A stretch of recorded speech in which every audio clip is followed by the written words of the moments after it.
Leos, welcome to my channel. We're going to go ahead and do a love reading for you guys to see what's going on. Of course, any information that you may be looking for will be in the description if you want to book a personal reading. I will have my email and like my rates for readings and stuff there. And make sure you subscribe so you never miss a beat if you want to see future readings. So the first card we have, Leos, we have the 10 of Cups. So there could be a family relationship that you're trying to perfect, or that you're not trying to perfect, but you're trying to get to a place of just general happiness between you and the person you may have children with, okay? For others of you, it may not be the person you may have children with, but someone who you want to have children with, have a eventual marriage or family home with, okay? And with the 10 of Cups, you could also be like trying to be supportive to your partner in the midst of them going through family issues. Okay, they could be going through some family things and it's affecting them, and you could be seeing like, okay, I really do need to step in and be supportive. For a lot of you, also could be analyzing whether or not your person is genuinely happy. Like, okay, do I make them happy? Do I make them feel, content?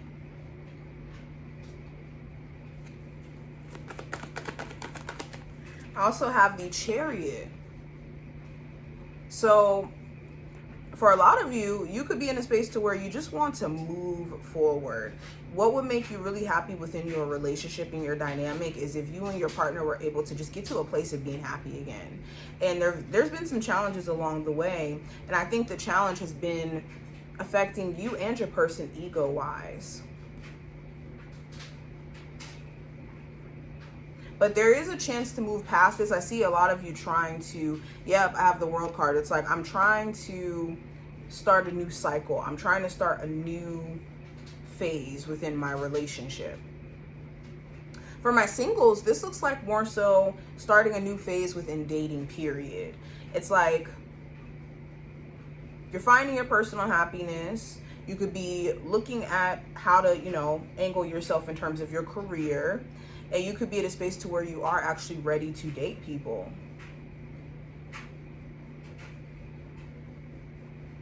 Okay? For some of you, you're wondering if somebody will accept the fact that that relationship is truly done between you two. It could seem like this person just does not get it. Possibly could be a Cancer. All right, what's going on with the challenge that my Leos may run into in love? So I have the 6 of Cups. So yes, this could be remembering the things that you experienced in the past within a family dynamic, or just within a past relationship or a past period. The challenge also could be expressing your feelings, or getting to a place where you and your partner can just kind of freely express how you both feel. There could be a lot of feelings that you guys both want to kind of divulge or say, but don't really know how the other person's going to kind of respond to that, especially if it's just said straight out. The challenge could also be just being overly reflective. Like, there's times to reflect and then there's times to not reflect, and also to know what reflection looks like. If reflection looks like negativity the whole way through, but no, conclusion that wraps up the whole thing, there has to be pros and cons, or positives or negatives that are addressed within reflection. Or we're just either beating ourselves up, or we're looking at the situation from the lens of negative, and we're not looking at things from a balanced, neutral perspective.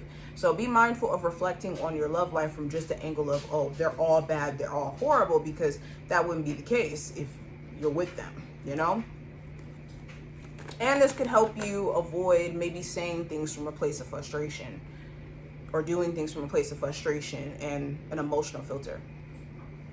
Now, the advice for you, I do have the Queen of Swords. So the advice is to consider what logically makes sense when it comes to your love life. And when I say this, does your partner genuinely care about you? Does your partner genuinely amplify who you are as a person? Do they inspire you to grow? Or do they make you want to be a bad person, where you want to be, resentful towards them, or you want to, get them back? Or do they make you feel self-conscious or negative? Those are the signs that tell you exactly whether or not to keep someone in your life is the type of person that you become while being next to them. Okay, the parts of you that they bring out. If they start making you do things that you don't want to do, that are rooted in negativity, that's not a person that you need to be with. And your nervous system will let you know. That's the beautiful thing about our emotions. They let us know when we're uncomfortable with things. They let us know when things are not right. Now, we have to be able to distinguish between when our nervous system is, of course, making up stuff because it's unfamiliar, or we've never experienced anything like this before. That's where logic kind of comes into play. And I think that's why the Queen of Swords is here. I would also say the advice is to communicate clearly. Like, if you're not communicating clearly, you can't expect someone else to communicate clearer with you.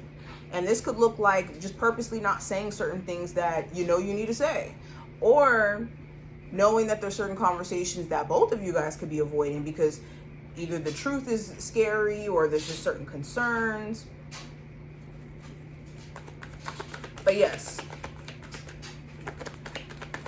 Now, what are you manifesting future tense? We have the Three of Cups, we have the Two of Wands, we have the Three of Swords, and also the Moon card. So what you're manifesting future tense? I think that you guys are going to say no to friends with benefits dynamics, or people who are trying to come into your life with no intention of being serious. Like, their intentions are very vague, very unclear, and you could just feel like that isn't in alignment with where you're trying to go. Another thing that you could be doing over the next 2 months or so is just kind of deciding what path is for you. Are you going to stay single for a bit, or are you going to go ahead and explore love? Are you going to give this person a chance, not give them a chance? But I think that you guys also could be really digging up this disappointment and worry energy to deal with it and to kind of release it, to be honest. Especially if it's been a huge filter on your love life. What's the overall energy around my Leo's love life at this moment? So I have worth waiting for, and I also have playfulness and love yourself first. This one flipped as well. So yeah, a lot of you, it's I'm kind of going to wait out until a better opportunity comes in. And that's the thing with getting anything in life. If you want to meet someone who's worth choosing, or AKA be the love of your life because you chose them to be that, you have to be very intentional in terms of who you choose. Dating isn't oh, I like the way this person makes me laugh and I like the way that they look. It's intentional wise. Does this person amplify me as a person, and are they coming to me showing me that they're going to play with my emotions before I even get into a relationship with them? So this may consist of you waiting, and a lot of times impatience is the reason why we end up in bad relationships, and I think a lot of you guys are starting to realize that. And I think that's where the love yourself first card comes in, because when you're loving from a place, or you're loving yourself from a place of I'm whole, you don't have that itch to find somebody else to validate that you are whole via a relationship.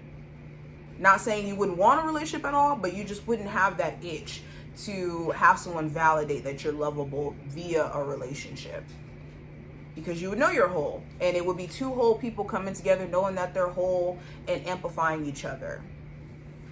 But I hope this was helpful. If you enjoyed, thumbs up the video, subscribe, and I will see you in the next one.